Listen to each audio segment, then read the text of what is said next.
What's going on, Paisanos? V here, coming at you guys, well, with another video today. In today's video, I'm gonna do a market watch, but more of a unique market watch, in which we finally talk about the current valuations on Duel Overload. Specifically, the cards that are going to be reprinted in this set, what's going to happen with the prices, what's going to be changing, everything. By the way, guys, if you own a Nintendo Switch, you should be getting a new update coming up soon for the Yu-Gi-Oh! Link Evolution game.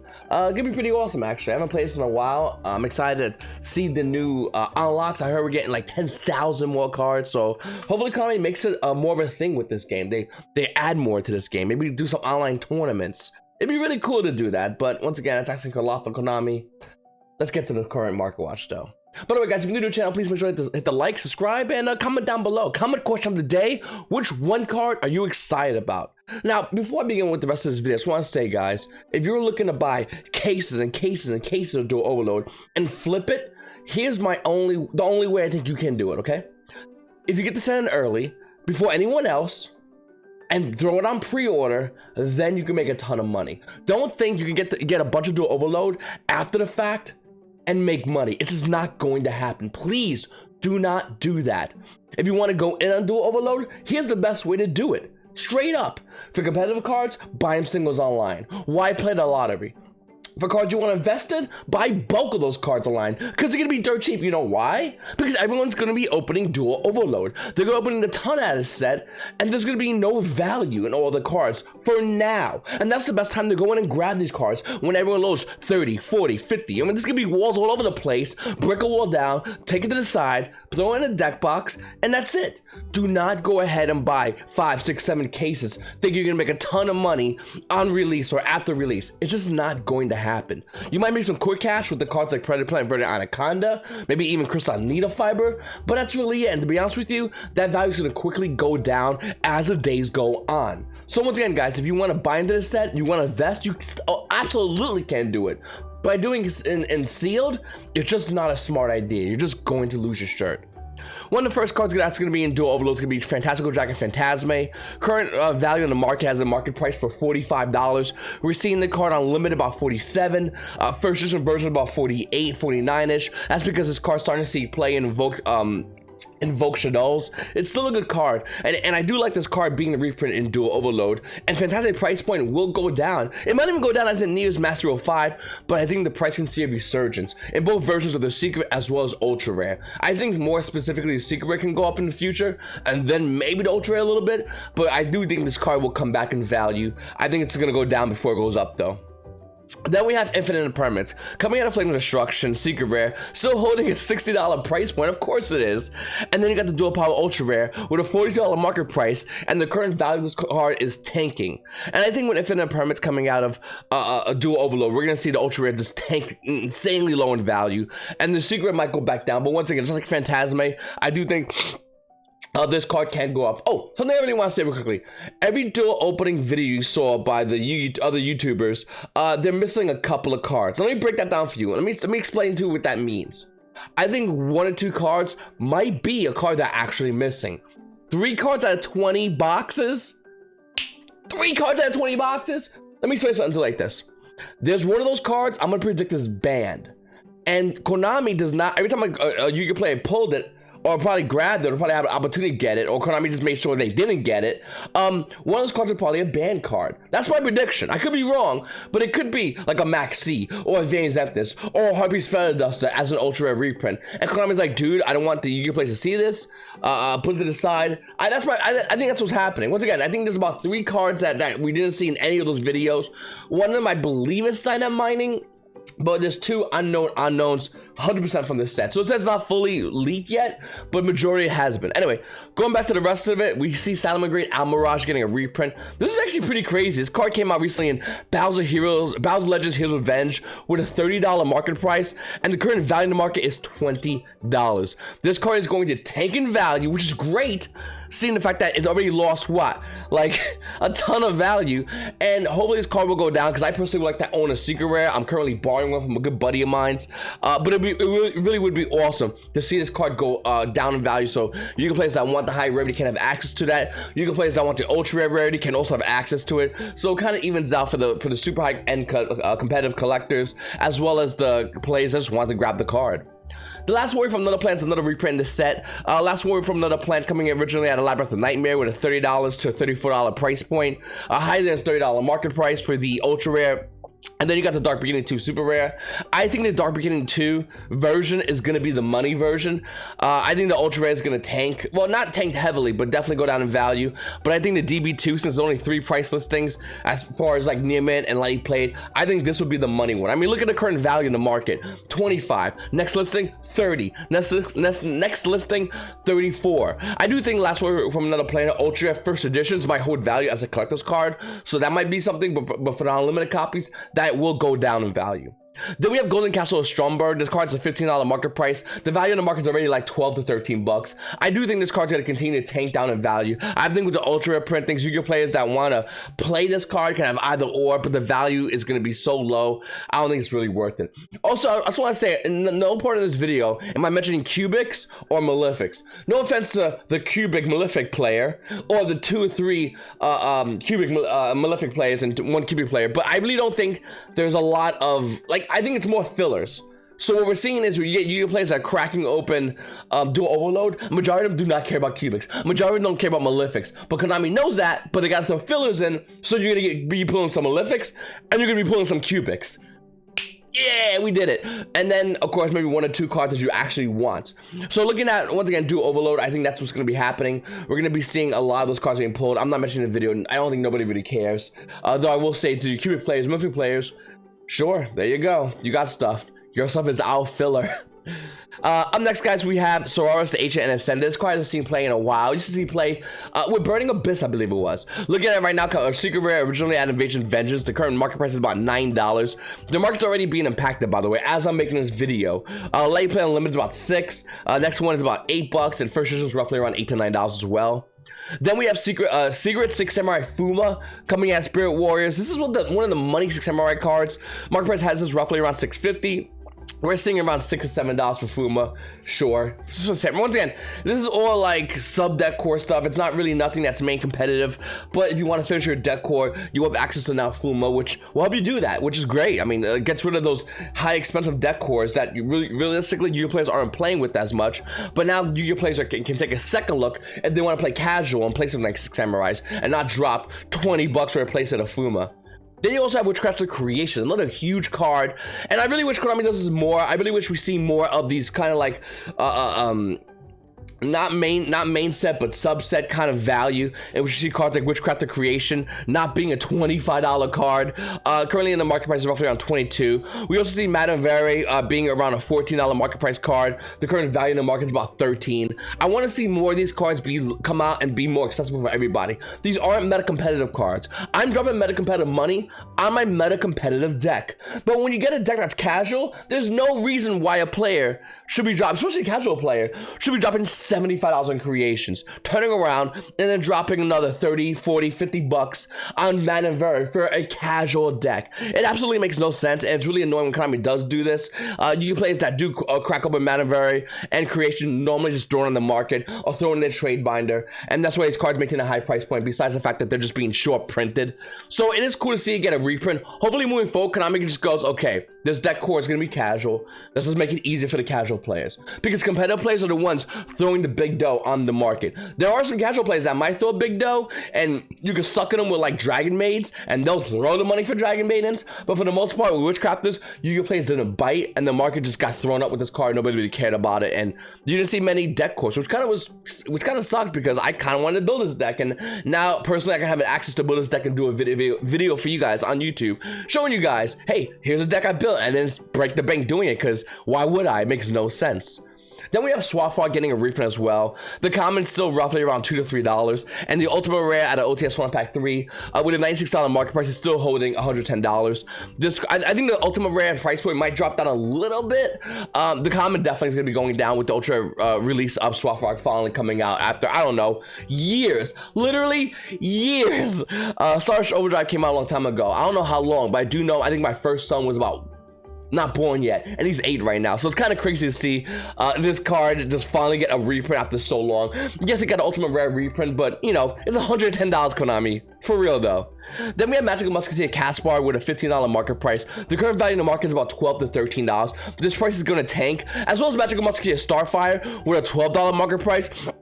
Current market price of this card is about $10 to $11. And once again, I do like muskets a lot. I just don't think they're good at Master Rule 5. I think they're going to go back to being a casual. They're going to upgrade to casual status from competitive. And the thing about this deck, I think every Yu-Gi-Oh player that does not know about this deck will still lose this deck. But the majority of Yu-Gi-Oh players that play competitive, if you know how to play against this deck, you pretty much basically win. I don't think you have a hard time against muskets. Then we have Gigaplan. Now this is a pretty big deal because Gigaplan only got one printing as rare in Phantom Darkness. It's a $3 market price card, and the current market value is about $2 to $3 shipped. Same with first editions, by the way. This card, yeah, I'm just really glad this card finally got a reprint. Phantom Darkness. That's a pretty old rarity for Konami just to forget about for all these years. This is a set that came out with Allure Darkness, Dark Dragon, Dark Grepha. I mean, this is a really old set. So for Konami to finally reprint this card, awesome. Should have been done a long time ago, Konami, but hey, better late than just never, I guess.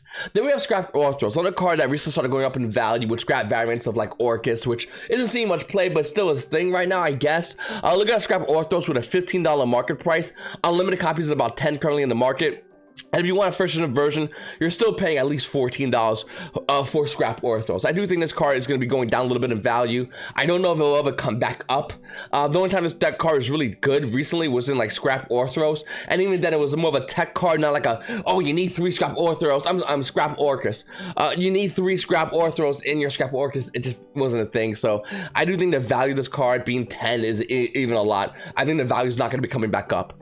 Then we got Vanny's Ruler getting a reprint finally. So if you guys didn't know, Vanny's Ruler originally got a common, well, originally came out of Cyberdark Impact as a rare. $10 market price. Lightning Plate's about $8, and then a common version about $9 to $10. A little lower than its $13 market price, and then the ultimate version of this card, which rightfully so is holding a $46 market price. This is a collector's card, and has the potential to see some meta play. Seen sporadic meta play the past year, and it might continue to do that, or it might actually see meta play. But look at a Lightning Plate first edition version. It's currently $40, way under its $45 market price. I do think that this card's value will go down. Even though I think this is a phenomenal card, it should not be still at this high price point. I mean, for collectors maybe, but for competitive, nowhere near. When you got Vanny's Ruler holding 45 and you got Vanny's Fiend Ultimate holding way lower in value, Vanny's Fiend's the obvious go-to choice, but this is a good card. It just doesn't deserve to be this high. And then we have Cyber Emergency finally getting a reprint as well. With a $19 market price, the price point currently on TCG Player is about $19. It's still relatively high for this card, and the value of this card is going to go lower. Oh, I should have mentioned TCG Player. Click on the link in the description. You guys buy anything on TCG Player. TCG Player does hook up this YouTube channel. It's your way of supporting the YouTube channel by you going out there and buying cards for yourself and adding to your deck, and I greatly appreciate it. And I can always upgrade and add and do new things for the channel. So once again, if you want to check that out, check on TCG Player, link in the description. Up next, guys, we have a Double Evolution Pill finally getting a reprint. Not the Speed Duel version, which is nothing like it, but the actual secret version out of Battle's Legends / Revenge with a $9 market price. Secret Rare Double Evolution Pill is roughly around, I believe, $6 in the market, if I'm not mistaken. I'm waiting for my computer to load. Yeah, $6 in the market for a Double Evo Pill, which is, once again, pretty good to see this card go lower in value with the Ultra Print coming out. Hopefully, the value will continue to go lower, because I personally want to play Dinosaurs. I hear the Structure Deck is getting another printing out, which is awesome. I really wish Konami added more of those Dinosaurs as cubic cards in Duel Overload as a rarity bump to Ultra Rare for certain cards like Overraptor. Maybe even Miscellaneous Source would be kind of cool. But looking at Double Evo Pill, seeing it at $6 for Secret Rare is really good. I do think the value will continue to go down up until the release of Duel Overload. It might even stabilize, and then maybe there will be potential for the Secret Rare to go back up in value in the future. So keep an eye on that. That's why I'm personally grabbing the Secret Rares when Duel Overload's coming out. I'll probably make a video about that when it comes out as well. Then we have Chaos God. It has Shining Darkness, getting an Ultra Rare reprint. Sure, the Ultra Rare is going to be nothing. Look at the Secret version at a Shining Darkness. This is, I think, Black Wings first got some new support. Market prices are up to around $12. Looking at it right now, Light Play Unlimited is about $12. First version is about $15. To be honest with you, this will still hold good value. Collectors love this card, Secret Rare value. Konami reprinted the Ultra Rare and Duel Overload. Once again, it's a filler. Nobody really wants it. You players that don't have access to Secret Rare can now have Ultra Rare. Sure, but if you have this card or you want this card, it's because you collect this card, not because you go, yeah, 2500, one light tuner and two more non-tuner dark. I can easily make that. Like, it makes no sense. But it is cool to see to get a reprint, I guess. I don't know. I think the Sigma will always hold a high value, and I don't think it's gonna change as much, to be honest with you. Then we get Paleozoic Dynamish is finally getting a reprint. This card originally came out common, then in OTS 1 Pack 7 they released as a super rare, which is currently holding a $5 market price. This card's starting to see play, obviously sees play in Paleo Control. Look at the Master Rule 5, this card might see even more play. But this card just recently started seeing play in Invoke Shadows as well, as a good tech choice to out your opponent's board, as well as create your own kind of board. So it's kind of cool to see this card finally get a rarity bump in Ultra Rare in Duel Overload, so we just don't have to deal with spending $5 for this card at an OTS Pack 7 Super Rare. I'm personally excited about that. Then we got Blackwing Zephyros the Elite getting an Ultra Rare release in Duel Overload. Now the card originally came out common.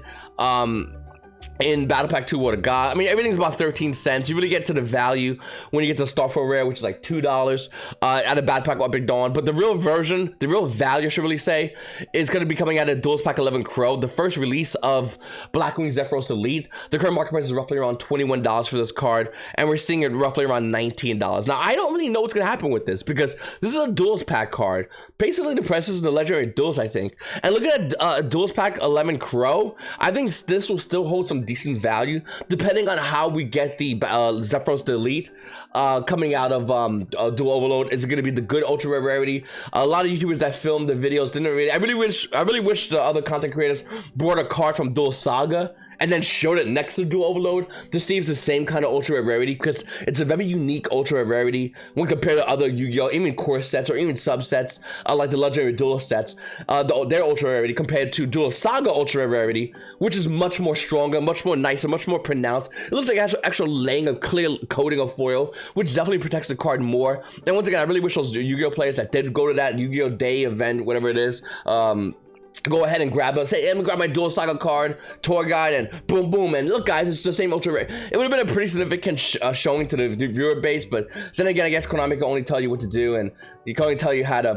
poop and pee, and Konami will tell you, talk about X and Y cards and not Z cards, because, I mean, I guess it is what it is. But what I'm trying to say is, if it is the same rarity as Duel Saga, well, that might show up the value and rarity of Blackwing Zephyros Elite being in Duel Pack 11 Crow. There is a potential chance. Personally speaking, I still like my Duel Pack 11 Crow. These bad boys are harder to find. Duel Saga is a lot easier to find.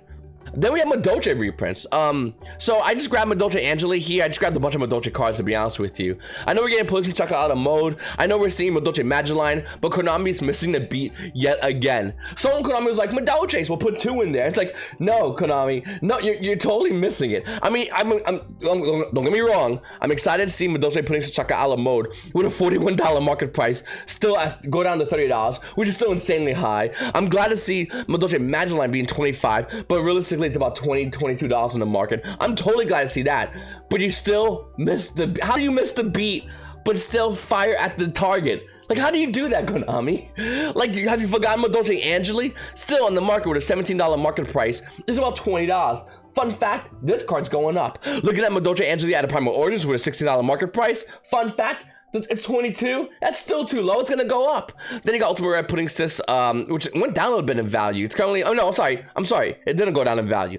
$13 market price. It's about $16. That bad boy went up. And then we got Hoot Cake. Why would we not? This card used to be around $1. Madolche Hoot Cake coming out of Lore Attack and Galaxy with a $4 market price is roughly around $7 to $8. As well as the Mega Tin version, which is around $8 to $9, higher than its $3 market price. You got Queen Tiramisu. I mean, I believe this card got reprinted as a common, if I'm not mistaken, which is okay, cool. You can play common Tiramisus. Messenger Lotto could have got a rarity bump to Ultra. That would have been amazing. But the rare version out of Abyss Rising is about $2. Yeah, I mean, you always play Premium Gold if you really want to. There it is. This is a common version out of Ash Pack 6. But yeah, I mean... Sure, Konami, you reprinted 2 cards out of about 4 to 5 cards you really should have had in this set. Because I really feel like these 2 cards are definitely going to be going low in value. The other ones are just going to flip and go higher in value to like subsidize the amount of the control which the market has over these cards. So these are the 2, once again, Madolche card reprints in there. You got Magellan, you got Pudding Sets. Great reprints. You still missed a lot. Then we have Whitemare finally getting a reprint. Ironically, I think the day Konami made a video on Duel Overload, I made a video early that morning going, hi, we need this card as a reprint. So it's fun. It's awesome to see Whitemare get a reprint. It's been needing it out since it initially came out as a common, short printed, it in Starstrike Blast. Card currently has a $7 market price, and looking at it in the market, it's still around $7. Like, everyone holding Whitemare is like, I don't believe it. I don't care. I don't care. Until I see that card in a pack being pulled in front of my face, I ain't selling my $7 Whitemares. All right, you the man. Then we have Dingirsu finally getting a reprint. Way too late, by the way. Dingirsu with a $19 market price is currently $16 for unlimited copies. You got the Dingirsu Ultimate Rares with a $36 to $37 market price. That is about $34 to $35. I think Ultimate Rare Dingirsu might go down a little bit, but it's still gonna hold some value up until we see Orchestras completely erased from the picture. Don't know if that's gonna happen though. But the ultra rare version of Dingirsu is going to tank. Sell this before you don't get nothing for it. If you get 10 for this card, say thank you, take your money, walk away. I'm dead serious. This card's gonna tank in value.